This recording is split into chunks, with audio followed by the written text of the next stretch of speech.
Muchas gracias, Fede, Vanina. Muchas gracias también al programa Aprender Siempre por la invitación a compartir con ustedes la jornada de hoy. Mi intervención va a ser de índole más conceptual. Voy a plantear 3 puntos concretos, un breve raconto sobre lo que ha sido en al menos los últimos 15 años el rol de la educación en el marco del proceso de la reforma del sistema penitenciario en nuestro país. En segundo lugar, una síntesis sobre las principales líneas epistemológicas que han animado el diálogo nacional sobre la educación en la privación de libertad. Y finalmente, y como corolario, algunas claves de caras a este proceso hacia un plan nacional de educación en las cárceles como se ha dispuesto según lo establecido en la Ley de Presupuesto 19.194. Para comenzar, me gustaría recordar que Uruguay transita todavía en forma inacabada un proceso de reforma que ha tenido, al menos en el marco institucional, 2 grandes hitos más recientes en la historia: la creación del Instituto Nacional de Rehabilitación en el año 2010, proceso del cual Lourdes Salinas nos ilustró, y más recientemente en el año 2016, la creación del Instituto Nacional de Inclusión Social Adolescente, al que también hacían mención recientemente Fátima y Daniel. En el marco de esta reforma penitenciaria que transita en nuestro país, han sido recurrentes, al menos en la retórica, 2 ejes centrales que estructuran la ejecución penal con miras justamente al cumplimiento del mandato de rehabilitación que se le impone al Estado a través de estas 2 instituciones. Esos 2 ejes que aparecen y que revisitan el debate en nuestro país son el de la educación y el trabajo. Sobre estos ejes y sobre este debate aún no tenemos conclusiones, aún no tenemos parteaguas, no tenemos un plano dirimido que nos permita zanjar la discusión. Pero sí hay al menos 2 enfoques que colocan, por un lado, la centralidad de la persona en tanto sujeto, en esto de la perspectiva basada en derechos humanos, y otro más apegado al mandato de rehabilitación, también unido a la construcción de la dignidad y a la necesidad imperante que tenía nuestro sistema de trabajar en su instrumentación humana. Desde al menos el año 2007, con la creación de la Comisión de Apoyo a la Educación en Cárceles, aquel grupo pionero, gestor de las primeras iniciativas en el ámbito de la educación en la privación de libertad, la discusión de la educación como derecho humano ha estado atravesando este ámbito. Y esto es así porque este debate viene a poner un mojón en una mirada más tradicional, de corte clásico, que asociaba a la educación como un beneficio para las personas que transitaban por el conflicto de la ley penal y particularmente por el encarcelamiento. Colocar la centralidad de la educación como derecho humano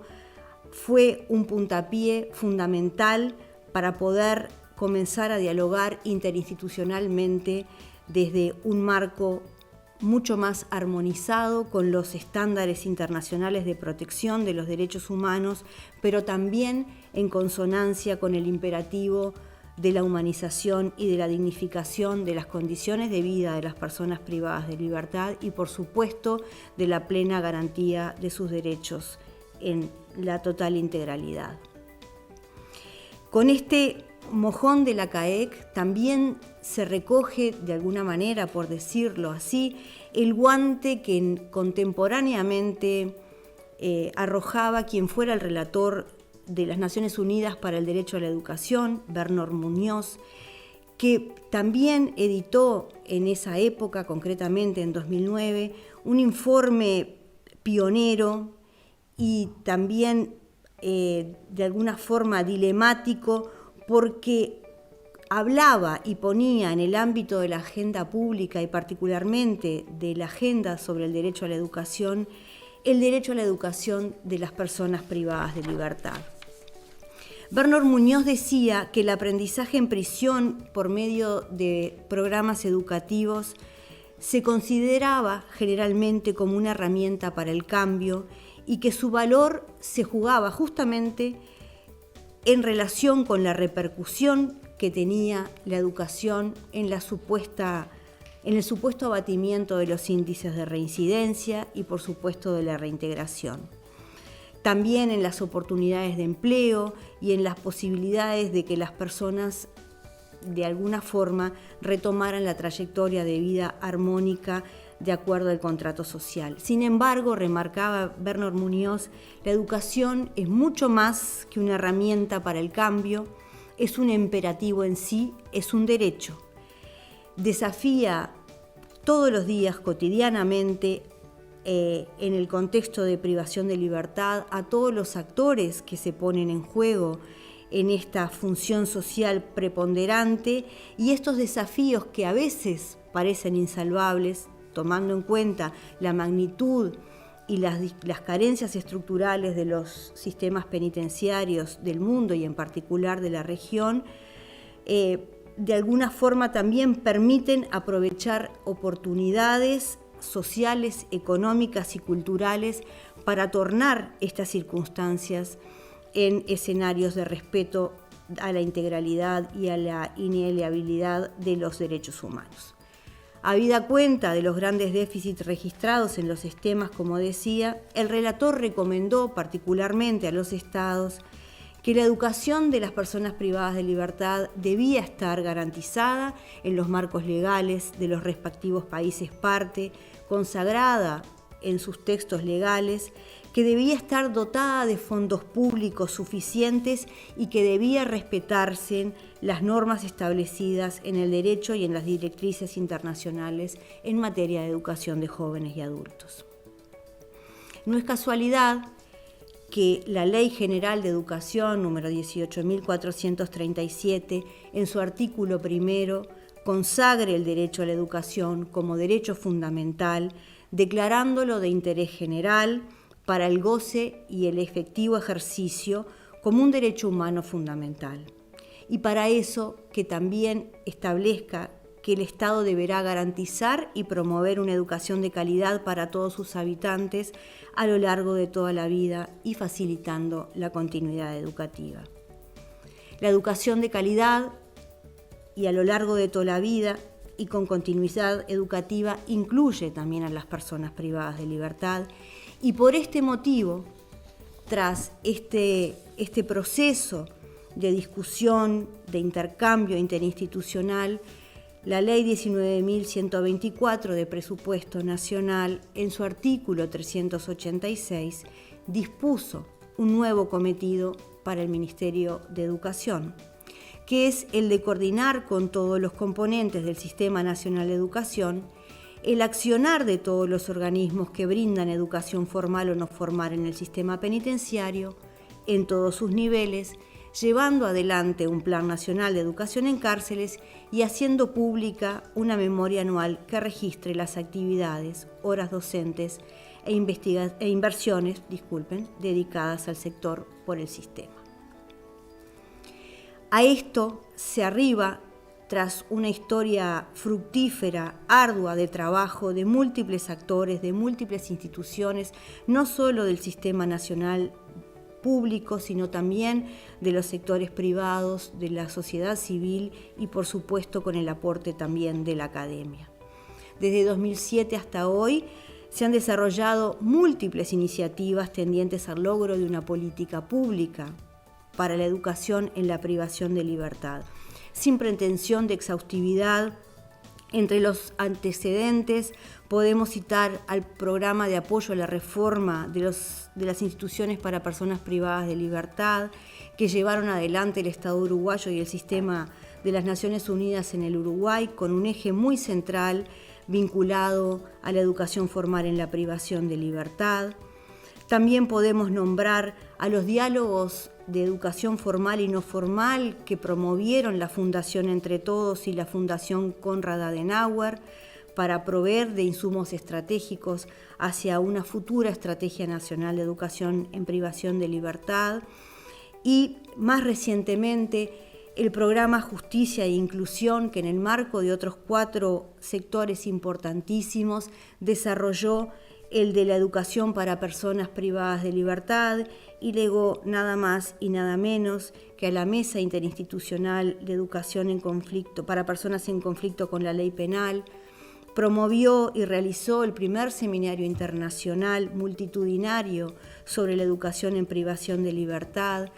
Puso en práctica, desarrolló, diseñó y evaluó 2 experiencias pilotos pioneras en la unidad número 13, en Las Rosas para el sistema de adultos y en la Colonia Berro para el sistema de adolescentes. Además, signó el convenio interinstitucional cuatripartito al que hacía referencia recién Pablo y Natalia en el marco de la MIE, entre la ANEP, el MEC, el INR y el INISA. Este raconto no pretende sino evidenciar que el país ha recorrido un importantísimo y sustantivo proceso que ha contribuido a colocar en la agenda pública la educación de las personas privadas de libertad, al menos en lo que yo considero 3 grandes líneas epistemológicas. La primera de ellas, la educación como derecho humano, que debe ser garantizado por el Estado con igualdad y sin discriminación a todas las personas privadas de libertad. Esta garantía, además, debe materializarse a través de 4 dimensiones interrelacionadas que todos quienes transitamos en el campo de la educación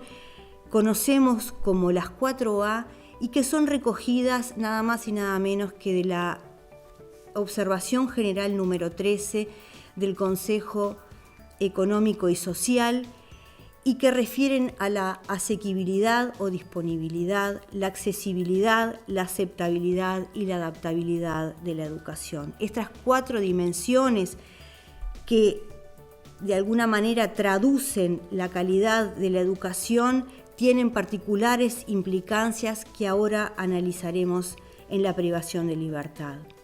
Un segundo eje epistemológico es aquel vinculado a la educación como un elemento constitutivo del trato penitenciario y su relación con el tratamiento penitenciario, en tanto áreas constitutivas de la intervención de la ejecución penal, de la que también hablaba hace un rato Lourdes Salinas. Un tercer y último eje, el de la educación como constructor de la identidad de cada sujeto y sus implicancias en el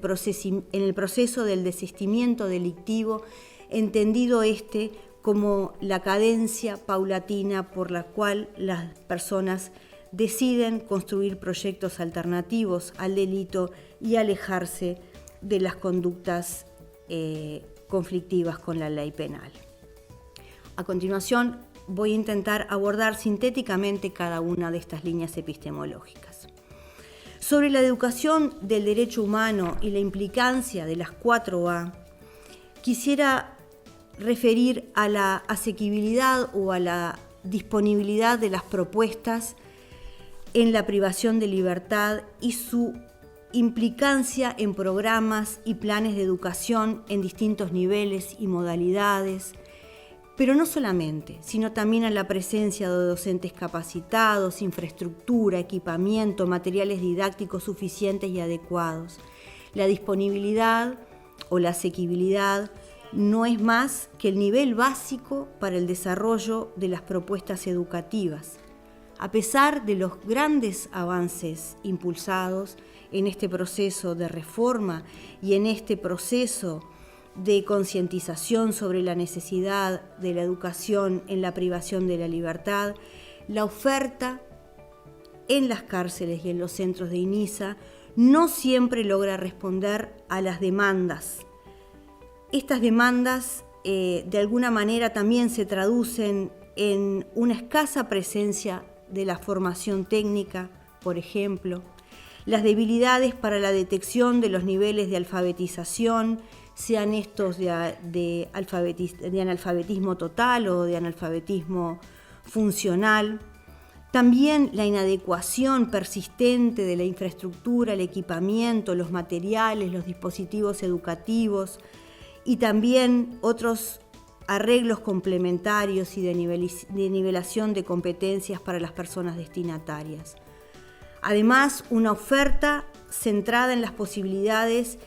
institucionales, es decir, en cuanto a espacios, tiempos, presupuesto y culturas organizacionales,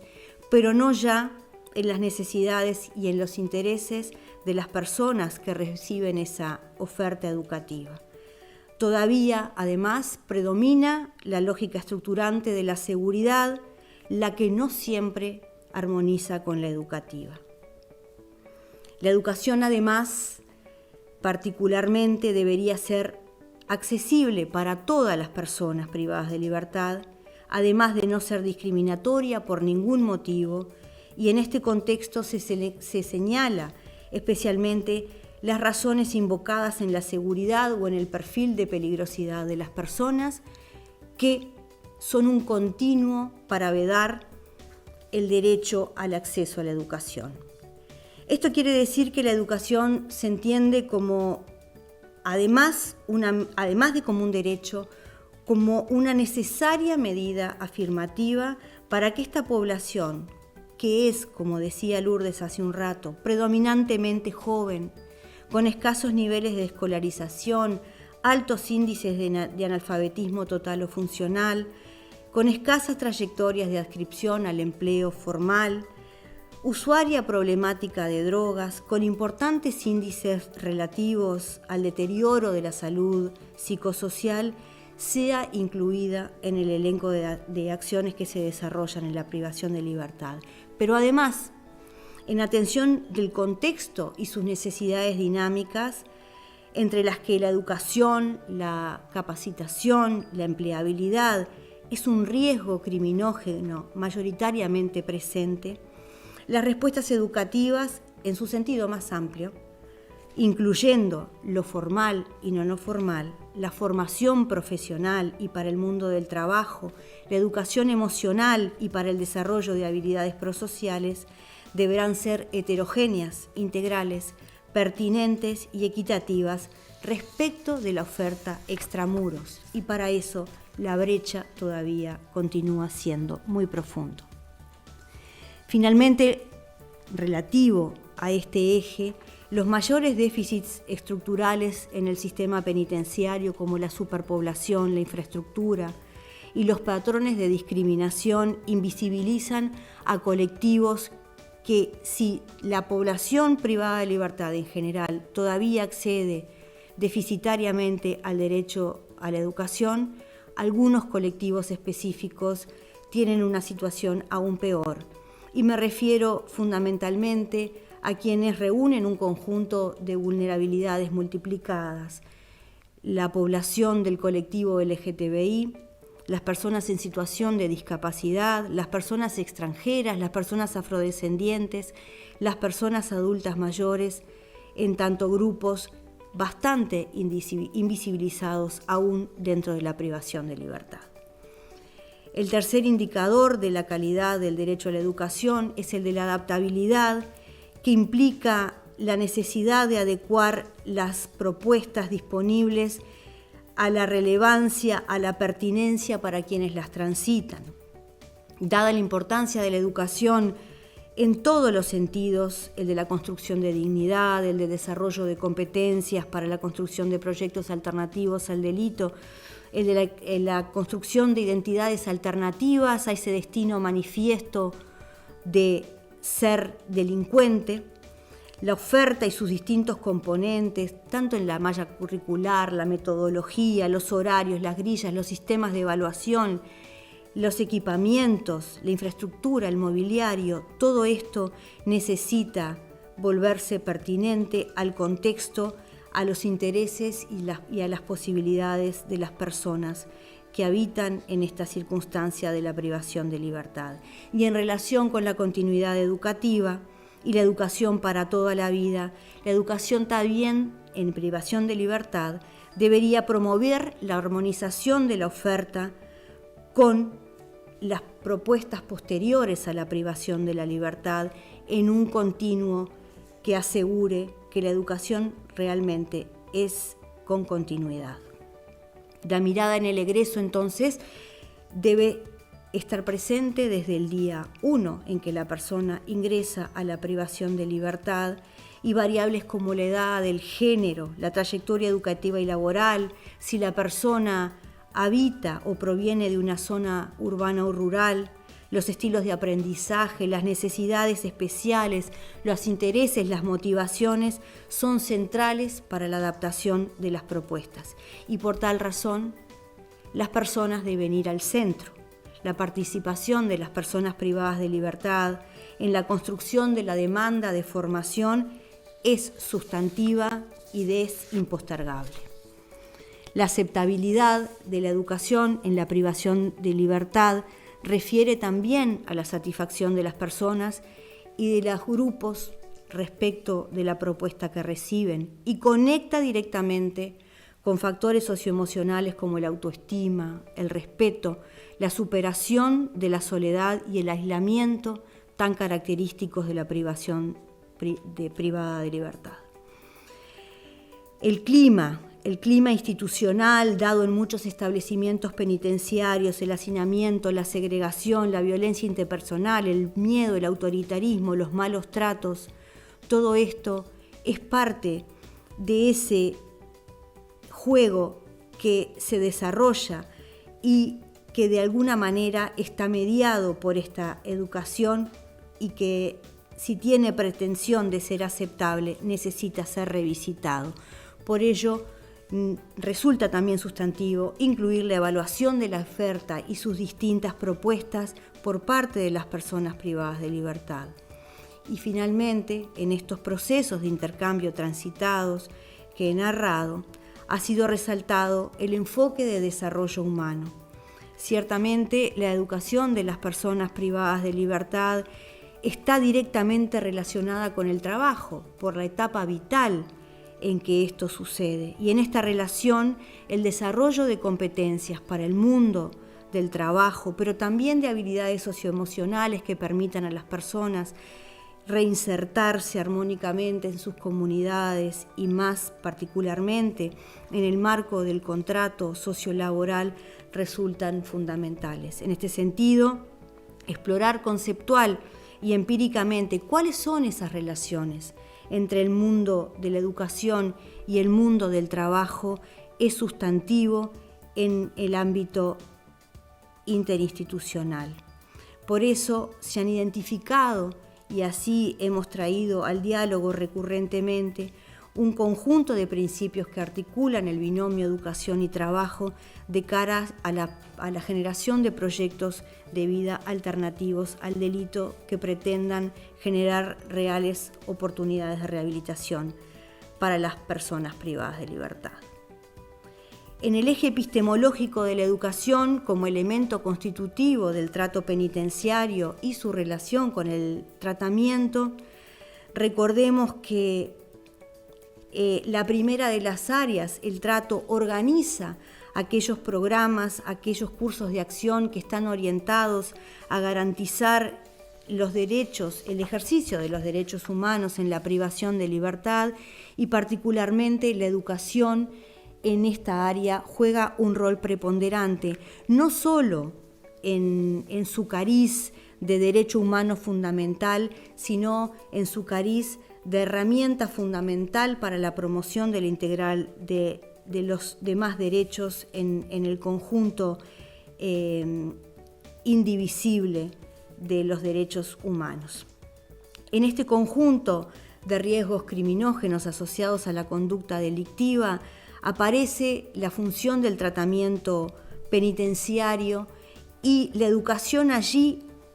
puede brindar un nexo y debe brindar un nexo fundamental para articular estas acciones más directamente orientadas a modificar las conductas o los riesgos criminógenos asociados al delito con estos programas universales tendientes a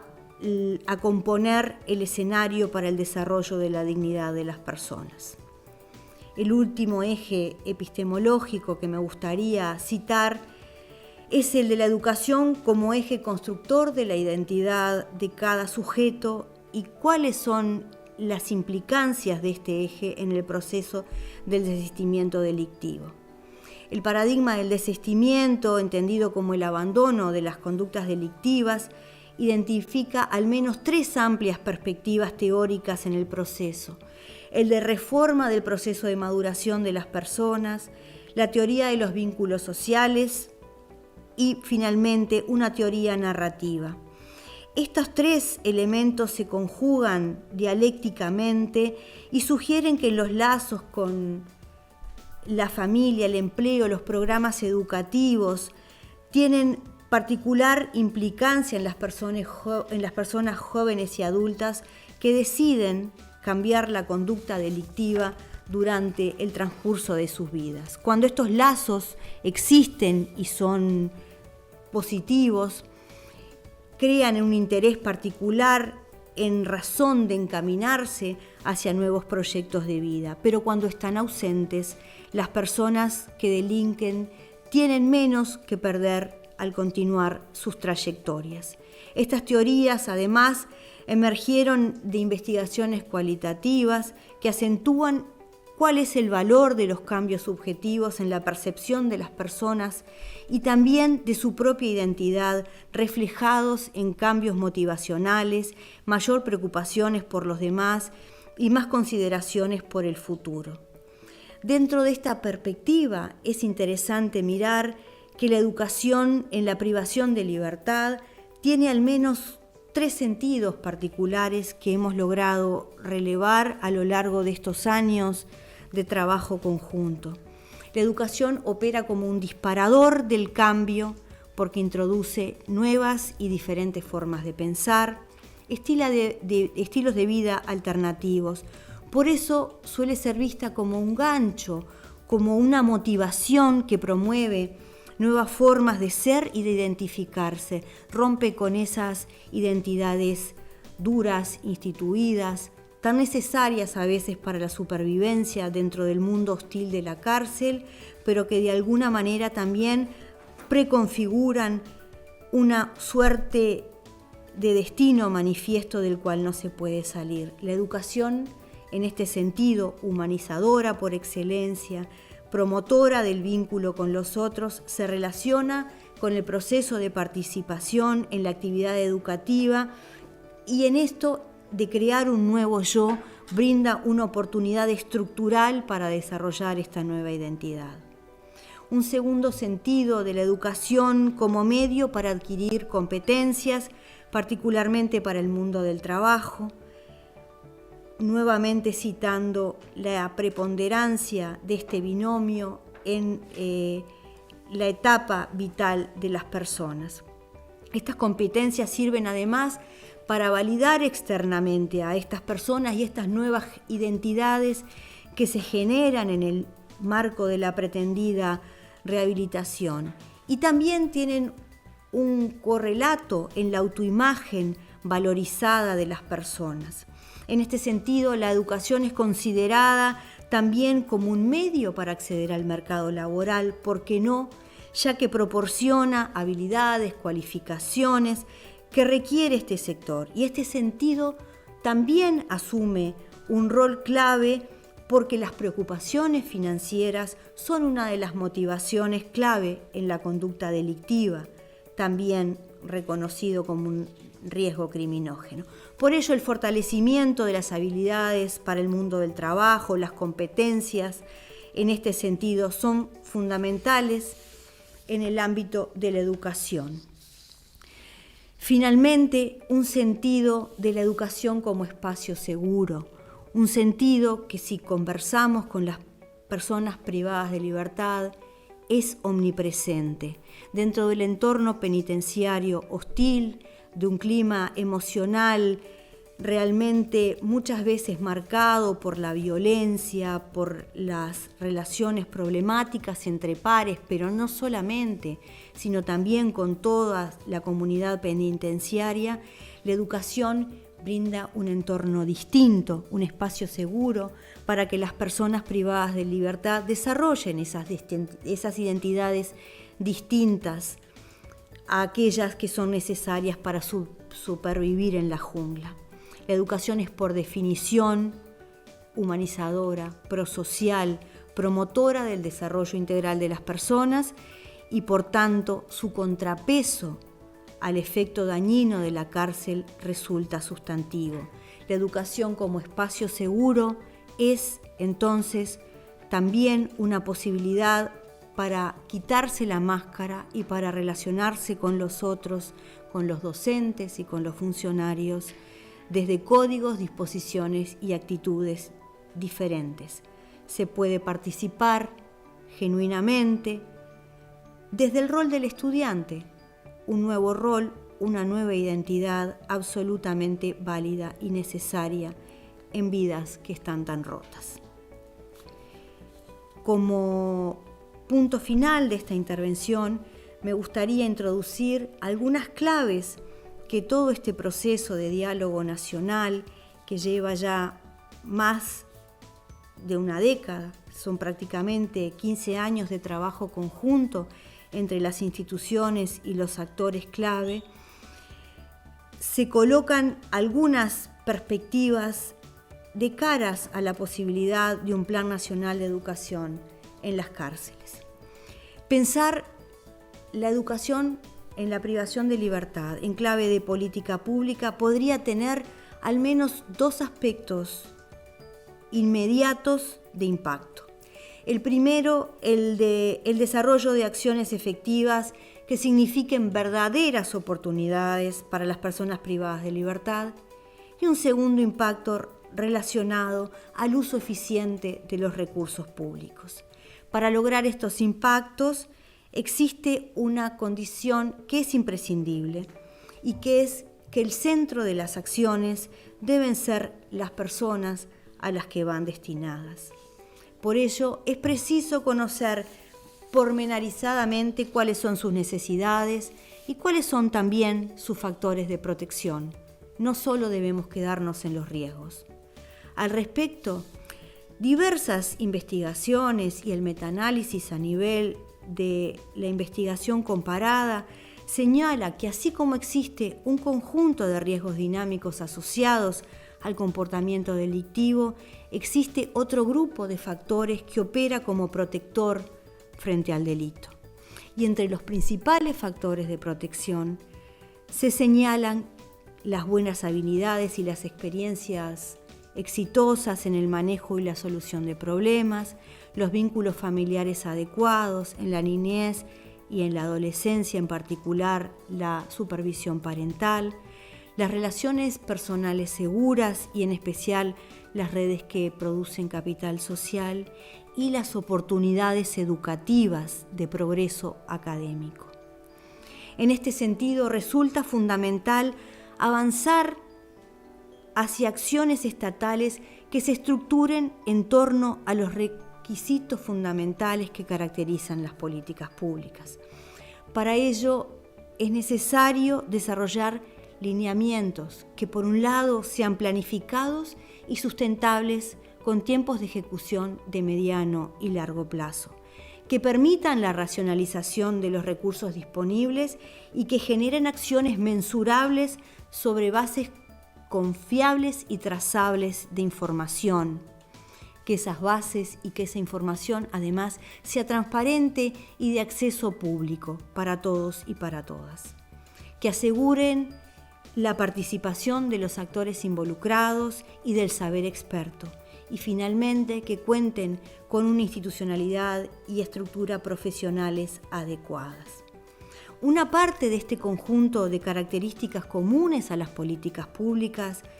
todavía se percibe deficientemente desarrollada en la actualidad, por lo cual parece indispensable abordar el reto de hacerlo en un futuro cercano. Y un plan nacional de educación en cárceles impactaría positiva y diferencialmente en las posibilidades certeras que tengan las personas privadas de libertad de recibir educación de calidad, disponible, accesible, adaptable y aceptable. Para ello, además de la sinergia entre las instituciones educativas y las instituciones penitenciarias, es sustantivo el concurso de otras agencias estatales que fortalezcan y complementen estos abordajes. Esto en virtud de lo fundamental del enfoque de la integralidad de las políticas públicas y también de las características de las prácticas exitosas que hemos venido transitando en estos últimos años. En este sentido,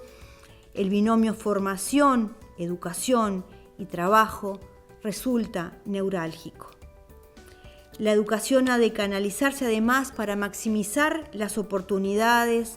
hacia el trabajo formal que permita a las personas sustentar un proyecto de vida alternativo al delito. Y en el interludio, es probable que la persona necesite el apoyo del Estado para otras dimensiones igualmente vitales para el sostén propio y el de su núcleo próximo, y de esta manera poder alejarse realmente del delito. Otro elemento importante, dado la omnipresencia del riesgo, es justamente la disponibilidad de dispositivos que permitan abordar el uso problemático de drogas y alcohol, factor que incide directamente en las trayectorias delictivas y en su vez el desistimiento, y que además suele ser la puerta de entrada y a la cárcel, aunque el delito preexista. En síntesis, la estructuración de una política pública necesita un enfoque basado en derechos humanos y las perspectivas de integralidad y de intersectorialidad. Por eso, logrado el acceso a la educación en sus distintos niveles, hemos tenido la palabra y el testimonio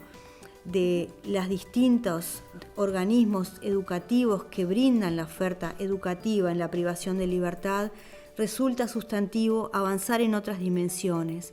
La centralidad de las personas en el diseño, el desarrollo, el monitoreo y la evaluación de las respuestas estatales es fundamental, y lo es desde una perspectiva integral que considere y aborde sus necesidades como un todo entramado y correlacionado.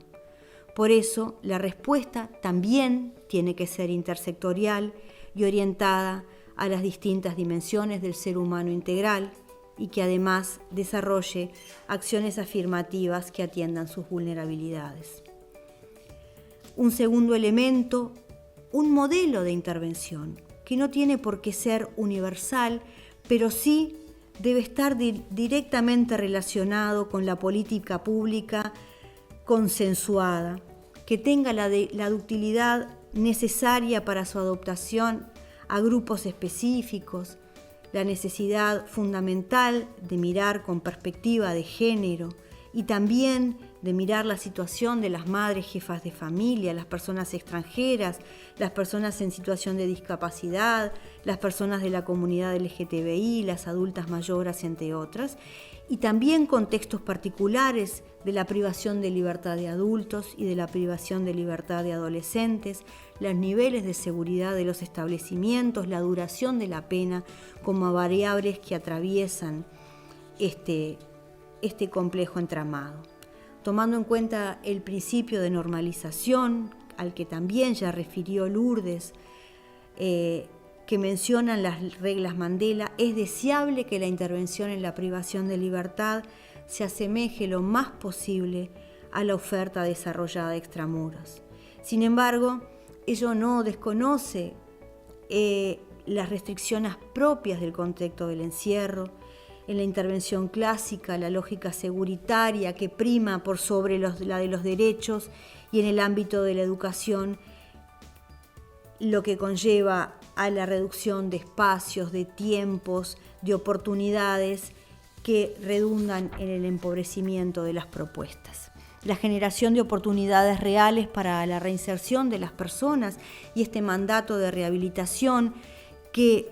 revisitamos y una y otra vez va de la mano de la posibilidad de transitar procesos constructivos durante, pero también luego de la privación de la libertad. Por eso, si pensamos en una política educativa para la privación de libertad, debemos también pensar en el día después, en el egreso y cómo estos itinerarios, estas trayectorias educativas no quedan cercenadas en estas etapas, sino que implican realmente la posibilidad y el derecho de la continuidad y de la educación a lo largo de toda la vida. Con esto, el abordaje integral y la continuidad de las trayectorias,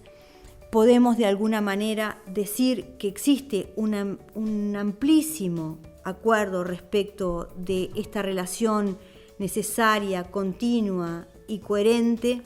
en la preparación de la educación y también el mundo del trabajo a lo largo de la privación de la libertad, pero también en procesos paralelos hacia la inclusión social en todas las dimensiones y no solamente la dimensión del trabajo. Hoy por hoy estamos ante un nuevo desafío, es una oportunidad. Este mandato legal del Plan Nacional de Educación en Cárceles, que por suerte nos encuentra muchos más avanzados a nivel teórico, a nivel metodológico y sobre todo a nivel experiencial y en el compromiso del Estado por asumir su rol de garante